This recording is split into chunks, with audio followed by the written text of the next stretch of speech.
ሰላም እንዴት ናችሁ? ዛሬ እዚህ ጋር የምትመለከቱን እንዳለ የ18 ቀበሌ ልጆች ነን፣ የ18 ቀበሌ ወጣቶች ነን።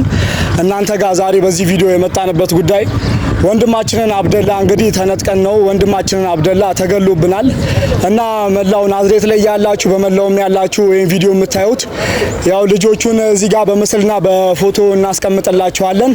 ከጎናችን እንድትሆኑ እንድተባበሩን ጠይቃችኋለን። የወንድማችን ገዳዮች እንዲያዙልንና ወንድማችን ደም ደመከል በሆኑ እንዳይቀር ከጎናችሁ መሆናችሁን ትብብራችሁን ከኛ ጋር አንድ ላይ እንድታሳውቁ እንፈልጋለን። ወንድማችንን አተነዋል። ናዝሬት ላይ የምትባሉ እንዳለ ታዋቂ ቲክቶከሮች እንዳለ ዛሬ ከኛ ጎን መሆናችሁን እንፈልጋለን። ይሄን ቪዲዮ የምታዩ እንዳለ ሪፖስት እያረጋችሁ ኮፒ ሊንክ እያረጋችሁ ከጎናችሁ ሁኑልን። ወንድማችን አብደላ እንግዲህ ተነጥቀናል። ያው ከጎናችን እንድትሆኑ እንፈልጋለን። ሰላም ቤተሰቦች፣ ውድ የቲክቶክ ቤተሰቦች እንዳላችሁ እንዴት ናችሁ? ሰላማችሁ ይብዛ።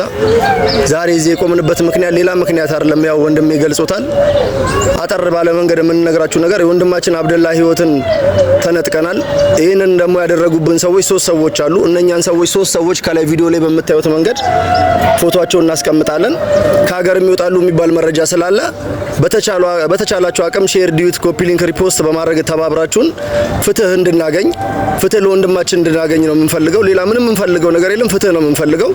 ሁላችንም አንድ ላይ ፍትህ ለወንድማችን ለአብደላ